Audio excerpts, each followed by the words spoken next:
கோவை மாவட்டம் மேட்டுப்பாளையம் அன்னூர் ரோடு பகுதியில் உள்ள அன்னை இந்திரா நகரைச் சேர்ந்தவர் செந்தில்குமார். இவர் ஆலங்கொம்பு பகுதியில் கடை வைத்து பழைய துணி வியாபாரம் செய்து வருகிறார்.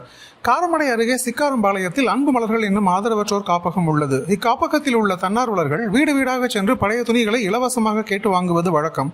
இவ்வாறு வாங்கி வந்த பழைய துணிகளில் பயன்படுத்துவதற்கு போக மீதியுள்ள துணிகளை செந்தில்குமார் கடையில் அவர்கள் போட்டு விடுவது வாடிக்கை.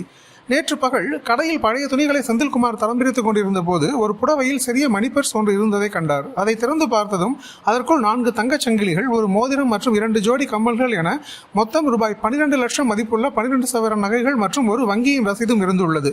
இதனால் அதிர்ச்சி அடைந்த செல்வகுமார் உடனே சிறுமுகை காவல் நிலையத்திற்கு சென்று அந்த மணிப்பர்ஸ் மற்றும் வங்கி ரசீதை சிறுமுகை போலீஸ் இன்ஸ்பெக்டர் அம்பிகாவிடம் ஒப்படைத்தார். இதுகுறித்து போலீசார் வீடு வீடாக சென்று தீவிர விசாரணை மேற்கொண்டனர். விசாரணையில் அந்த நகைக்கு உரியவர் சிறுமுகை அறிவு திருக்கோயில் வீதியைச் சேர்ந்த சுந்தர் என்பவரது மனைவி சுதா என்று தெரிய வந்தது.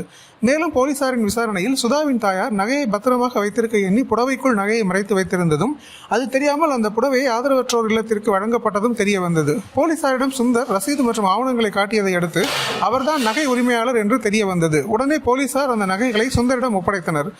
மணிப்பர்ஸில் இருந்த நகைகளை காவல் நிலையத்தில் ஒப்படைத்த பழைய துணி வியாபாரி செந்தில்குமாரை பொதுமக்கள் பாராட்டி வாழ்த்து தெரிவித்தனர். மேலும் பொதுமக்களிடமிருந்து அவருக்கு வாழ்த்துகள் குவிந்த வண்ணம் உள்ளது.